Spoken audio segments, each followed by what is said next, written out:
Hello and welcome to Lavneesh Sir ki class.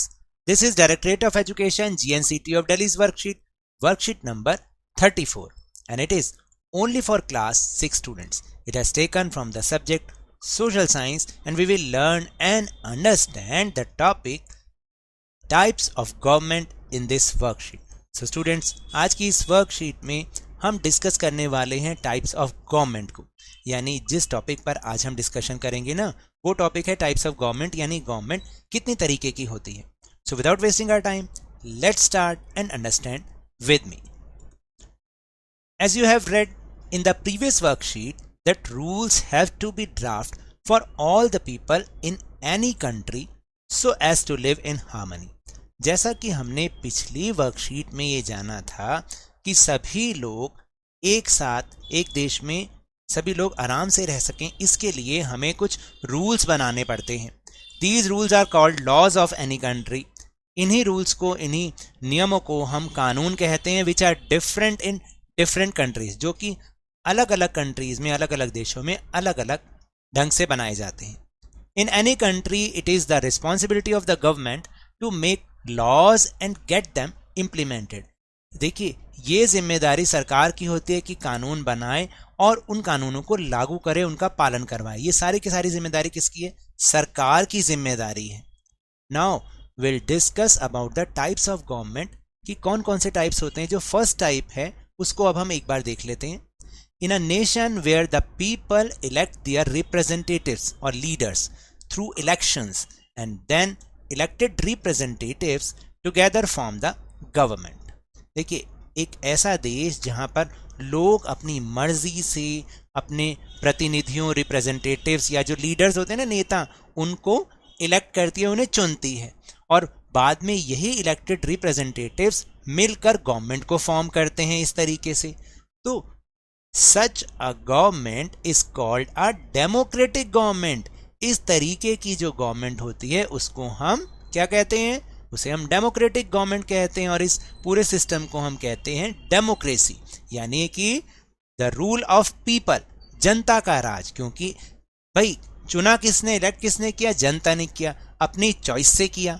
तो इसलिए ये सारा का सारा जो डेमोक्रेसी है, इसमें आम लोगों की बात सुनी जाती है, पीपल की बात सुनी जाती है. The elected government works for the people for a fix period of time. जो चुनी हुई सरकार होती है वो जनता के लिए एक निश्चित समय के लिए कार्य करती है.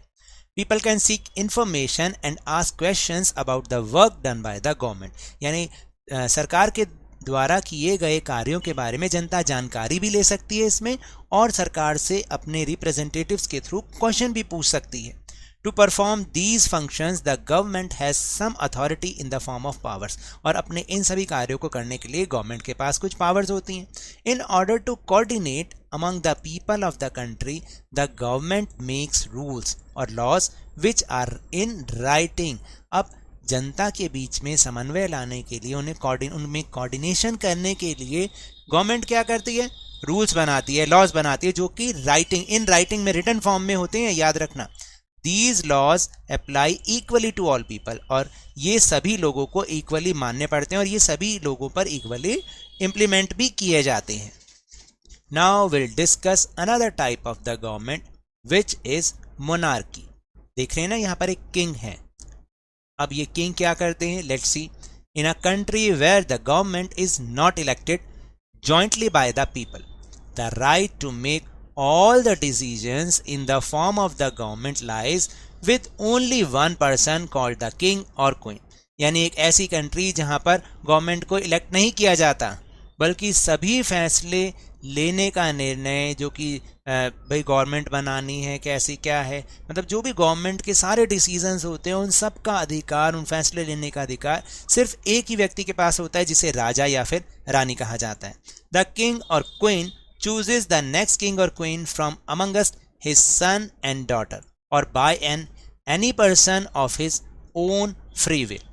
यानी वो किंग या क्वीन जब उन्हें नेक्स्ट किंग या क्वीन को चुनना होता है, तो वो या तो अपने सन और डॉटर यानी बेटा और बेटी में से चुनते हैं, या फिर अपनी मर्जी से किसी भी व्यक्ति को वो चुन देते हैं. द किंग और queen discusses various issues with some of his trusted persons and decides. क्या ये जो किंग और क्वीन होते हैं ये डिस्कस भी अपने जो बहुत विश्वास वाले लोग होते हैं 2-4 उन्हीं के साथ ही डिस्कस करते रहते हैं हर इशू को और डिसीजन लेते रहते हैं। द किंग और queen also has the right to make and enforce laws, और किंग और क्वीन को ही लॉ बनाने का अधिकार होता है और उनको लागू करवाने का, एनफोर्स करने का अधिकार होता है। People can neither seek information nor question about the decisions taken and the actions taken by the king और क्वीन, यानी जो लोग होते हैं ना तो उन्हें उनसे कोई सूचना लेने का अधिकार होता है, ना ही उसके फैसलों के बारे में कोई क्वेश्चन करने का राइट होता है।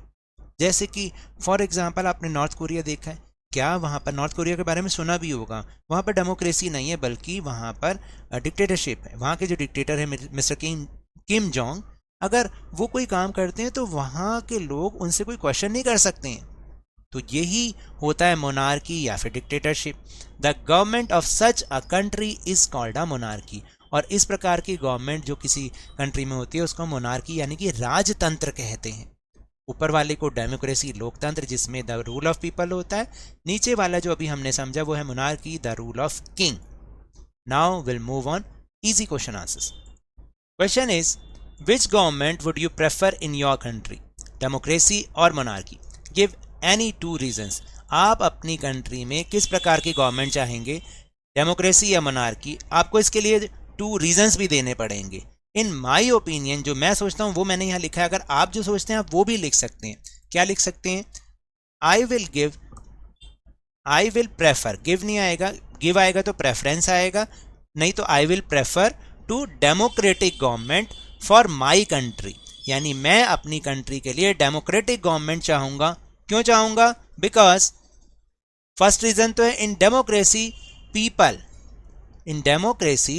People choose their rulers according to their choice, यानी इसमें जो लोग होते हैं वो अपने रूलर्स यानी शासकों का चुनाव अपनी मर्जी से करते हैं, यानी अपने रिप्रेजेंटेटिव्स को जो चुनते हैं वो कैसे करते हैं, वो अपनी मर्जी से चुनते हैं ना।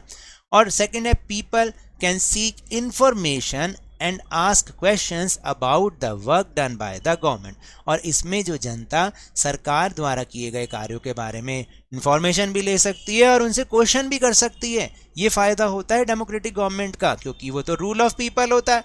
तो इसलिए मैं तो इसी को ही प्रेफर करूंगा। आप किसको प्रेफर करते हैं आप उसके बारे में लिख सकते हैं। So now that's all for this worksheet. अगर मेरे इस तरह समझाने से अब आपको समझ में आने लगा है तो इस चैनल और वीडियो को लाइक कीजिए, शेयर कीजिए, और अगर आप न्यू है तो सब्सक्राइब भी कर लीजिए। और टेलीग्राम ऐप पर हमारा चैनल लवनीश सर की क्लास, जिसका लिंक आपको इस वीडियो के डिस्क्रिप्शन बॉक्स में मिल जाएगा, उसे ज्वाइन करना ना भूलें। और याद रखें, when ever you will go outside please wear your mask, और जब भी आपकी टर्न आए कोरोना की वैक्सीनेशन जरूर लगवाएं, क्योंकि कोरोना को हराना है और जिंदगी को एक बार फिर से सुहाना बनाना है, इसी उम्मीद के साथ। Thank you very much.